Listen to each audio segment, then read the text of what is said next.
Well now, where do I even begin? My story, I suppose, started a long, long time ago, right here in my beautiful Chiclayo. For the better part of my life, over 50 years, my world was shaped by one single, guiding star: my faith as one of Jehovah's Witnesses. It was everything to me. My days had a rhythm, you see, a purpose set by the meetings at the Kingdom Hall, the door-to-door ministry, and the deep study of the Watchtower publications. My little home was filled with our books and pamphlets. And my heart was filled with what I truly believed was the one and only truth. It was a good life, a structured life, and I wouldn't trade those years for anything, as they were part of the path God laid out for me, even if I didn't understand the destination at the time. The MY community was my family. We called each other brother and sister, and we meant it with every fiber of our being. We were there for each other through thick and thin, celebrating births and mourning losses together. I remember spending countless afternoons with my dear neighbor, Carmen, practicing our presentations for the ministry, sipping tea as the sun set over the city. Our elder, Javier, was a pillar of strength, a man whose guidance I trusted without question. This was my world, a tight-knit circle of believers, all walking the same path, all certain we were living as God intended. It felt safe, predictable, and for the longest time, it felt like enough. I truly believed I had all the answers I would ever need for a faithful life. Looking back, I can see that my life was like a well-tended garden, with neat rows and no weeds allowed. Every belief was carefully placed, every action had a reason rooted in our interpretation of Scripture. We were taught to be wary of the world outside our own, especially other religions, which we saw as misguided, part of a system that had strayed far from the original teachings of Jesus. The Catholic Church, in particular, was something we were warned against, with its statues and rituals that we were told were forms of idolatry. This wasn't just a casual opinion, it was a foundational belief, a wall that kept our community pure and separate.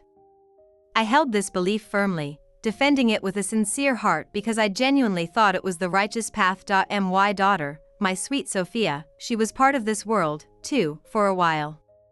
She grew up going to the meetings, even pioneering for a time after she finished school. But something in her spirit was different. She had questions I couldn't answer, a yearning for something more that our teachings couldn't seem to satisfy. Years ago, she made the heart-wrenching decision to step away from the congregation. It broke my heart, it truly did. We were taught that such a choice meant she was turning her back on Jehovah himself. Our relationship became strained, filled with a painful silence about the one thing that had once connected us so deeply. I prayed for her constantly, but my prayers were for her to return to the fold, to what I knew as the truth. As the years went by, and I entered my 70s, a quiet little seed of something I couldn't name began to sprout in my own heart. It wasn't doubt, not really. It was more like a gentle whisper on a still day. I loved my faith, I loved my brothers and sisters, but sometimes, in the quiet moments after a meeting or while reading the Scriptures by myself, I felt a deep, undefined longing. It was a feeling of vastness, like there was an ocean of God's love that I was only seeing from the shore. I would push the feeling down, telling myself it was just old age making me sentimental, but it was persistent, a quiet hum beneath the surface of my very structured life. Remember my days being so full, yet there was this sliver of emptiness I couldn't quite fill. I would go out in service, knocking on doors, sharing the message I had shared for 5 decades, and I would see the faith in other people's eyes, different faiths, but faith nonetheless. I'd see the crucifix on a neighbor's wall or hear the church bells ring out across the plaza, and I'd feel a little tug. I was taught to see these things as wrong, as symbols of a faith that had lost its way. But my heart, well, my heart just saw people trying to get closer to God, just like me. It was a confusing feeling, and I didn't dare speak of it to anyone. This inner stirring, this quiet curiosity, it kept growing. I started reading my Bible, the one provided by our organization, with a new set of eyes. I wasn't looking for flaws in my faith, not at all. I was just searching. I was searching for the source of that feeling of vastness.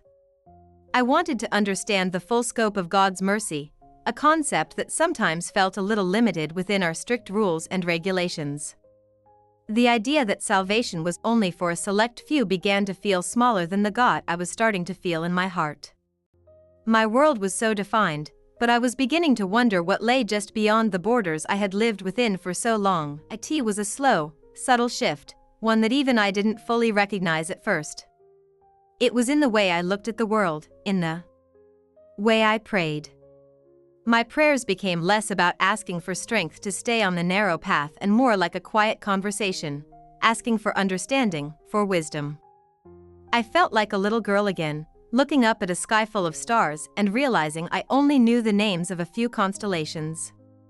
The universe of God's grace felt immense, and I felt a pull to explore it, a gentle but insistent invitation to look beyond the familiar charts I had been given. I just didn't know how, or where to even start looking. Then one day, I overheard some folks in the market talking about a special mass being held at the cathedral. They were talking about the Archbishop, a man named Robert Prevost, who was visiting. They spoke of his wisdom and the kindness in his sermons.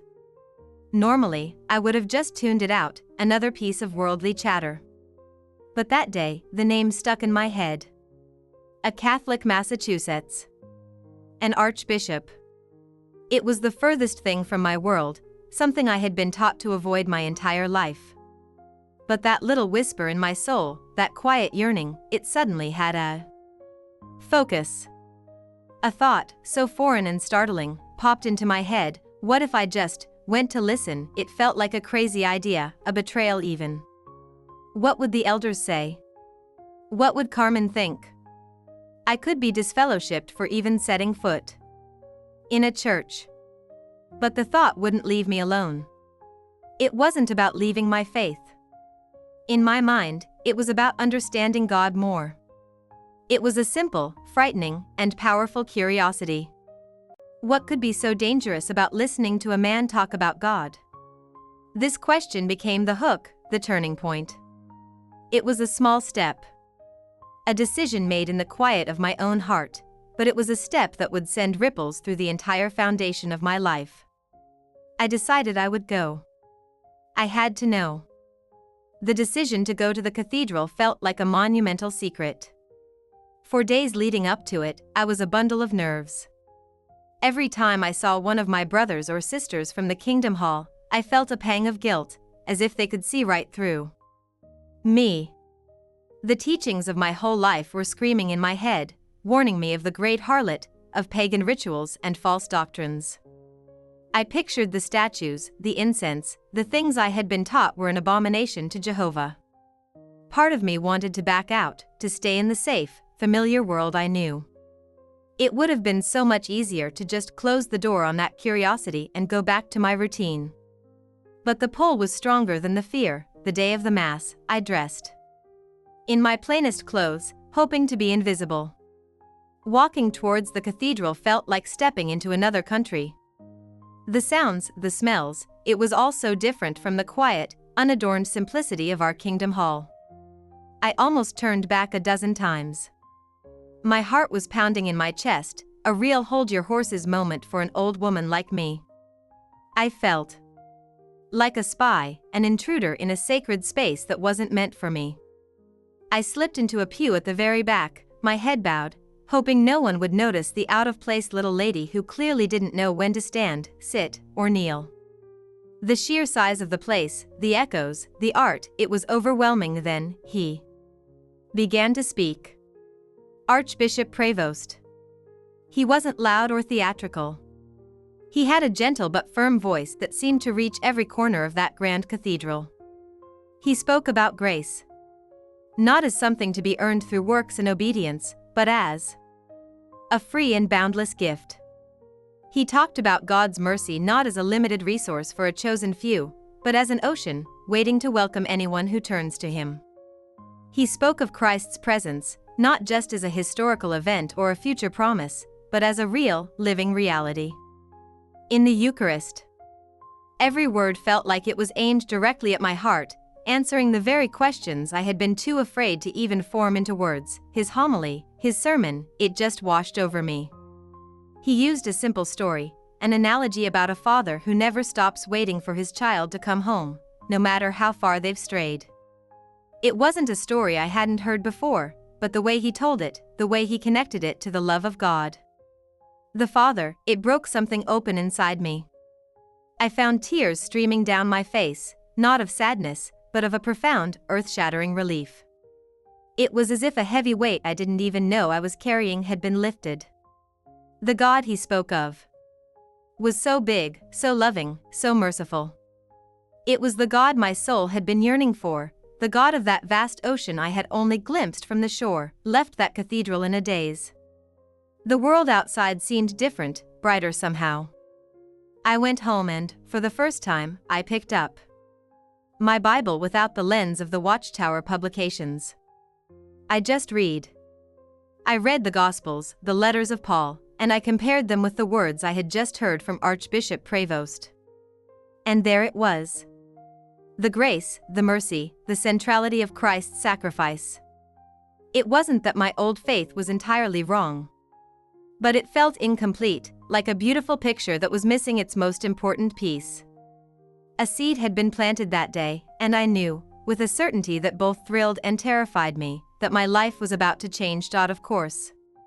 A change like that doesn't go unnoticed in a community as close as ours. I started missing a few of the midweek meetings. I'd make an excuse, saying I wasn't feeling well, which wasn't entirely a lie.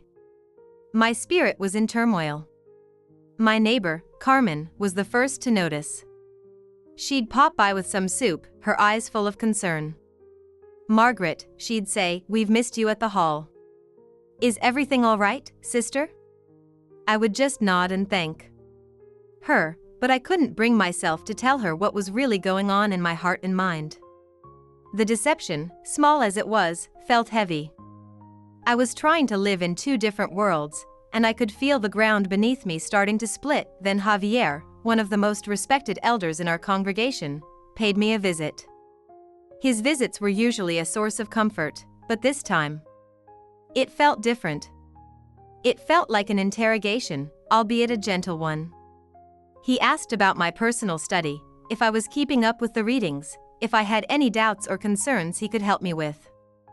He told me he had heard a rumor I had been seen near the cathedral. He warned me, with a voice full of sincere worry, about the dangers of spiritual window shopping and the snares of idolatry.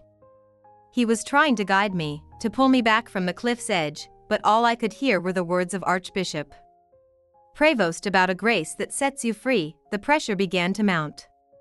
Carmen would leave Watchtower magazines on my doorstep, with passages about apostasy highlighted. Others from the congregation would call, their voices a mixture of love and warning. They saw me drifting away and, in their view, they were throwing me lifelines to save me from drowning. From their perspective, they were doing the most loving thing possible. But to me, it felt like they were trying to pull me away from the very ocean of mercy I had just discovered. The more they pushed, the more I retreated into my private study, finding more and more solace in this new, wider understanding of my faith in God. The breaking point, as I knew it would, finally arrived. I was formally summoned to a meeting with the elders. It wasn't a surprise, but my heart sank when I received the letter. This was it. This was the moment of choosing. I spent the days before the meeting in constant prayer. I wasn't praying for a way out, or for them to see things my way. I was praying for peace, for the strength to speak my truth with love and not with anger. I felt a strange calm settle over me. The fear was gone, replaced by a quiet resolve. I had to face them. I owed them the honesty of my journey, just as I owed myself the freedom to follow where at led.as I walked to the Kingdom Hall for that meeting, a place that had been the center of my universe for 5 decades. I felt like a visitor. The building itself seemed foreign to me. I remembered all the years I had spent within those walls, all the friendships, all the certainty. A part of me mourned the loss of that simple world, the black and white clarity of it all. But a larger part of me was walking towards something new, something that felt more like home than that building ever had. I was walking into a confrontation, a moment of judgment from the men I had once revered, but I felt the peace of God with me. I was ready. The room was small and plain, just as I remembered. 3 elders sat at a simple table, their faces etched with a mixture of concern and solemn duty. Javier was there, of course, along with 2 other men I had known for decades. The air was thick with unspoken words, with the weight of 50 years of shared history. They didn't start with accusations. They began with kindness, reminding me of my long years of faithful service, of the love the congregation had for me. They spoke of my dear, late husband and how we had served Jehovah together. They were trying to reach the Margaret they knew. The sister they believed was lost and confused. Hoping to gently guide me back, they asked me to explain my recent absences, my change in demeanor. They wanted to know why I had pulled away. I took a deep breath, the calm I had prayed for washing over me like a gentle tide. I didn't speak of the Catholic Church at first. Instead, I spoke of my personal study of the Bible, of a feeling of immense, overwhelming grace that I had been discovering. I talked about God's love feeling bigger than I had ever imagined, a love so profound that it couldn't possibly be confined to just one group of people. I tried to explain the yearning in my soul, the desire for a deeper, more personal connection with Jesus. I saw confusion in their eyes. This was not the language they were used to. Then Javier, his voice gentle but firm, cut to the heart of the matter. "Sister Margaret," he said, "we have been told you were seen attending Mass at the cathedral. We must ask you directly. Are you involving yourself with the teachings of the Catholic Church?" This was the moment. There was no more hiding, no more vague talk of personal feelings. They were asking for a confession, a denial. I looked at each of them, these men I had respected for so long, and I felt not fear, but a surprising surge of peace. The truth was simple now, and it had to be spoken. I couldn't live a lie, not anymore. The time for that was over. "Yes," I said, my voice clear and steady. "I did attend a Massachusetts. And I have been studying what the Church teaches." I went on to tell them about the homily I heard, about the words that had touched my soul. I spoke of learning about the sacraments, about the true presence of Christ in the Eucharist. I tried to explain the incredible comfort I found in this, the feeling of finding a piece of my faith that had been missing my whole life. I told them that in Christ, through this new understanding, I had found a peace for my soul that I had never known before. I wasn't attacking their beliefs, I was simply testifying to the joy and consolation I had found. The room fell silent. It was a heavy, profound silence. I could see the sadness in their eyes. To them, my words were a confirmation of their worst fears. I had not just strayed, I had embraced what they considered to be grievous error, a turning away from Jehovah. There was no anger in their faces, only a deep, sorrowful resignation. They looked at each other, a silent communication passing between them. They didn't need to deliberate. According to their rules, which I knew so well, the path forward was clear. My testimony, my witness to the peace I had found, was, in their eyes, an admission of apostasy. Javier then spoke, his voice heavy with the weight of his duty. He explained that by embracing Catholic doctrine, I was choosing to no longer be one of Jehovah's Witnesses. He said that my actions meant I had disassociated myself from the congregation. It wasn't a debate, it was a declaration. The decision was immediate. There was no trial, no period of probation. In that moment, with just a few calm sentences, my 50 years of devotion, my entire social and spiritual world, was brought to an end. I was officially an outsider.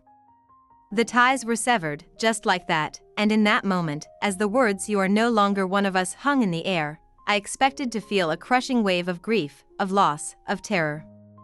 I had been taught my whole life that to be outside the organization was to be without God's protection, alone in a hostile world. But that's not what I felt. Instead, a profound sense of release settled over me. The struggle was over. The pretense was gone. The heavy burden of living between two worlds was finally lifted from my shoulders. It was a strange and powerful feeling, this liberation. I had lost my community, but I had found my voice. I had found my peace. I stood up, and with a quiet dignity I didn't know I possessed, I thanked them for the years of fellowship we had shared. I told them I would always remember their kindness and that I held no ill will. I wished them peace. There was nothing more to say. I turned and walked out of that small room, out of the Kingdom Hall, and into the late afternoon sun. The world did not seem hostile or frightening. It seemed open, full of possibility. The path ahead was unknown, and for the first time in my life, I didn't have a map. But I wasn't afraid. I felt like I was finally walking in the direction my soul had been pointing all along. As I walked home, the familiar streets of Chiclayo seemed new. I wasn't Sister Margaret of the local congregation anymore. I was just Margaret. A woman who, at 74 years of age, was starting her life all over again. I thought about what I had just done, the magnitude of it. I had been cast out by the only spiritual family I had ever known. According to their rules, my friends, even Carmen, would now be required to shun me, to not even offer a greeting on the street. It was a staggering loss. Yet, my heart felt not empty, but full. It was filled with the promise of that ocean of mercy the Archbishop had spoken of arriving at my front door. I hesitated, my key in my hand. What now? I was truly on my own. I turned the key, pushed the door open, and stepped inside my quiet, empty house. But it wasn't empty. Standing there in the living room, with tears in her eyes, was my daughter, Sophia. I hadn't called her. I hadn't told her about the meeting. I just stood there, speechless, looking at my child who I had been so distant with for so long. She stepped forward, her arms open wide, and wrapped me in an embrace that spoke more than words ever could. It was an embrace of welcome, of understanding, of a love that had been waiting patiently for me to come home. Holding my daughter, Sophia, in my arms was like the first rain after a long drought. We just stood there in the entryway of my home for what felt like an eternity, both of us crying. They weren't tears of sadness, though. They were tears of relief. Of a bridge being rebuilt right there in that hug. The years of strain, of unspoken words and painful distance over our different beliefs, all of it just melted away. She had come. I didn't know how she knew I needed her in that exact moment, but she was there. It was the first, tangible sign that I was not, in fact, alone. The community I had just lost was being replaced by a family I was rediscovering. Sophia gently led me to the sofa and we sat down, still holding hands. I heard, Mama, she said softly. A friend told me the elders had called a meeting. She looked at me, her eyes searching mine, not with judgment, but with a deep, knowing empathy. I was so worried. But then, I had a feeling. I felt like I needed to be here when you came home. Her presence was a balm to my soul, a confirmation that I had done the right thing. The fear of being completely ostracized, a fear that had been drilled into me for decades, began to seem so small in the face of my daughter's unconditional love. Then, Sophia told me something that truly took my breath away. Mama, she began, her voice trembling slightly, for all these years, ever since I left, I have been praying for you. I thought I knew what she meant, that she had been praying for my happiness or my health. But she shook her head. No, Mama. I've been praying for this. I became a Catholic a few years after I left the hall. I found so much peace there. And every single day, I have prayed that you would one day feel the same peace, that your heart would be open to the fullness of the Church's teaching. To know that she had been praying for my conversion all this time, it was a miracle. Her words were a revelation. All the times I had prayed for her to return to the Kingdom Hall, she had been praying for me to find my way to the Catholic Church. We were two mothers, in a way, each praying for our child's soul from opposite sides of a theological divide. And now, here we were, meeting in the middle. It was a moment of profound, humbling grace. God had been working in our lives in ways we couldn't see, weaving our stories together toward this very reunion. The antagonism I had faced from the elders, the painful act of being cast out, seemed to fade in importance.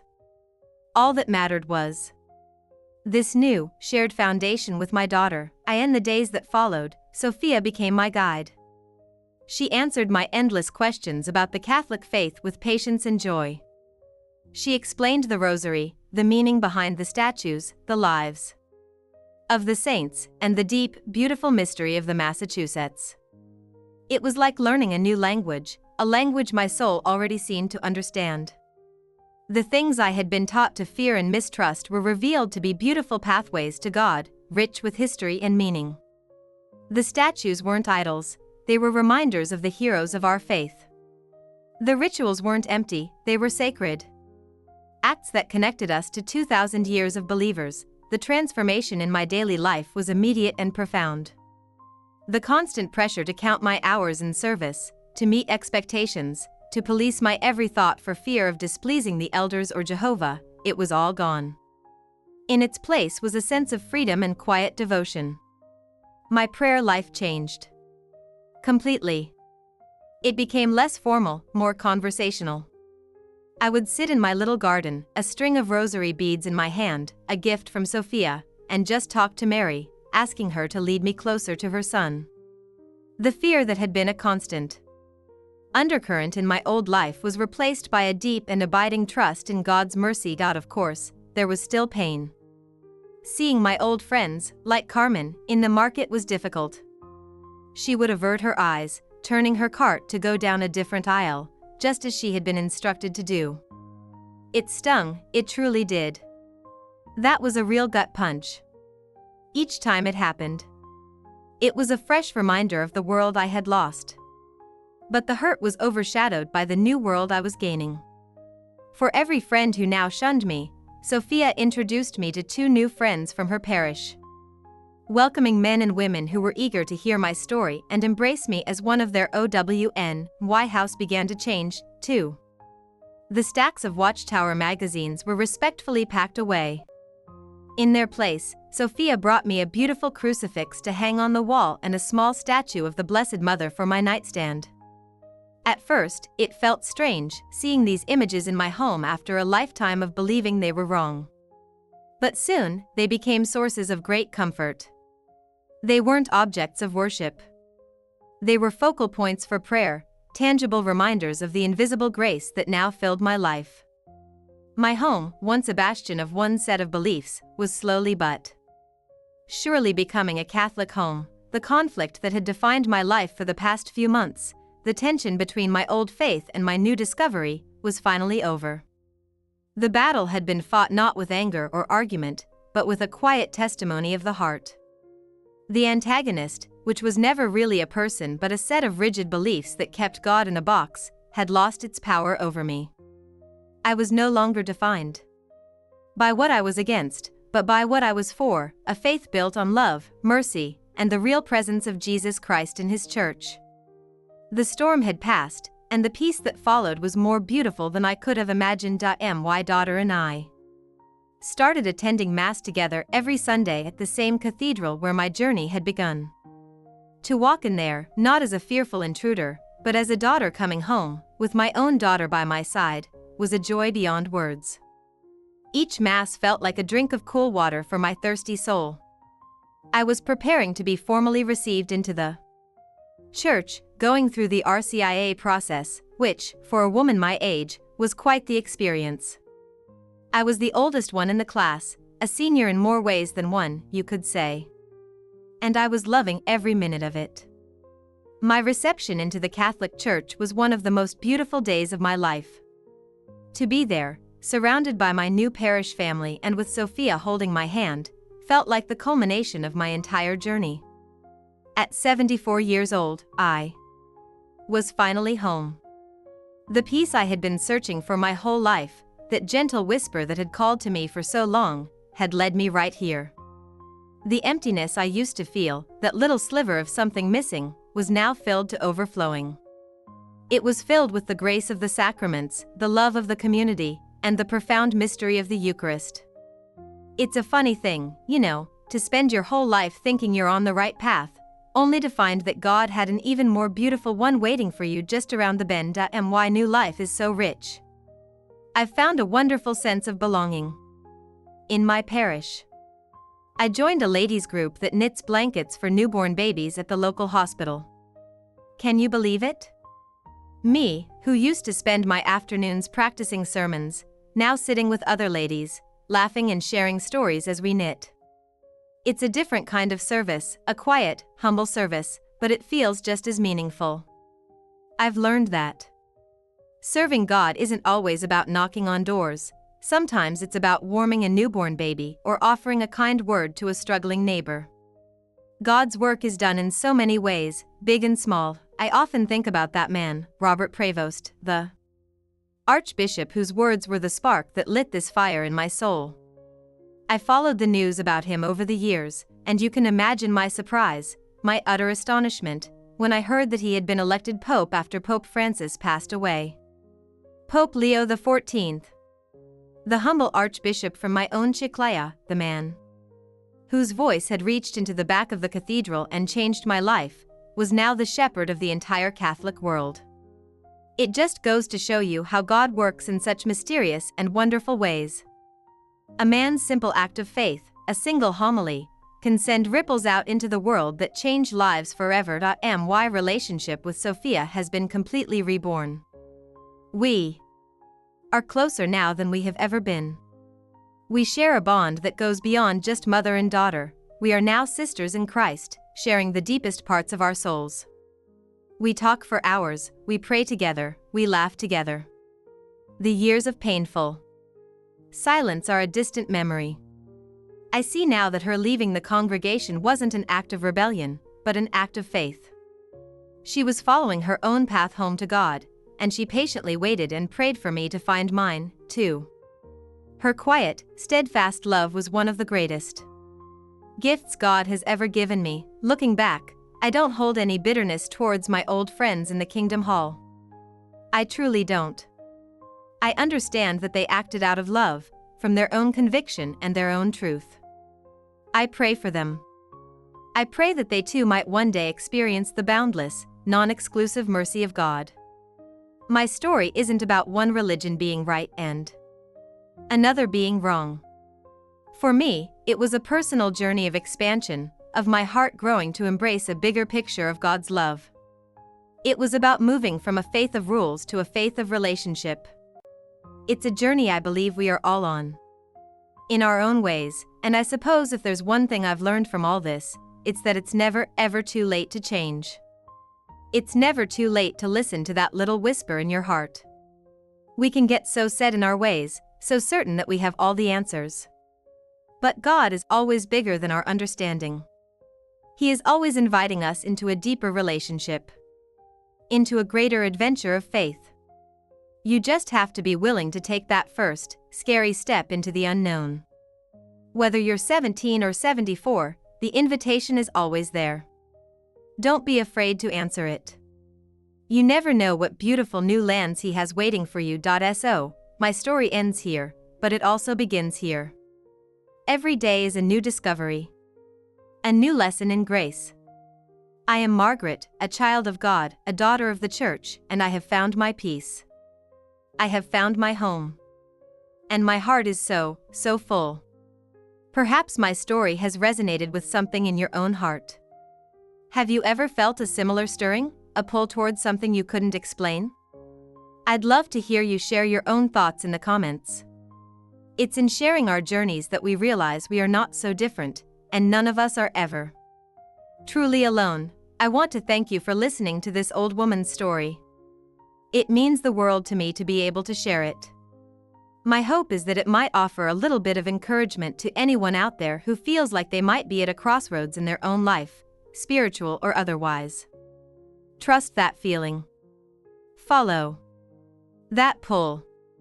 Be open to surprises, because our God is a God of surprises. He took a devout Jehovah's Witness of 50 years and led her home to Rome through the words of a future pope in a cathedral in Chiclayo. If he can do that, well, goodness me, he can do anything. The peace I feel now is something I wouldn't trade for anything. It's a quiet, steady joy that hums beneath the surface of my days. It's the joy of knowing I am loved, not for my perfection or my good works, but simply because I am his child. This is the truth I was searching for, the pearl of great price. And I found it when I was finally willing to let go of the map I had and trust the compass in my heart. It's a lesson that took me a lifetime to learn, but I am so grateful that I did. My final thought is simply this: listen.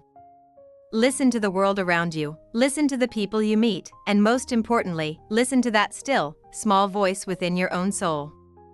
It is the voice of God, and he is always, always calling us home to him. It may not always be the home we expect, but it will be the home where we truly belong. Thank you, and God bless you.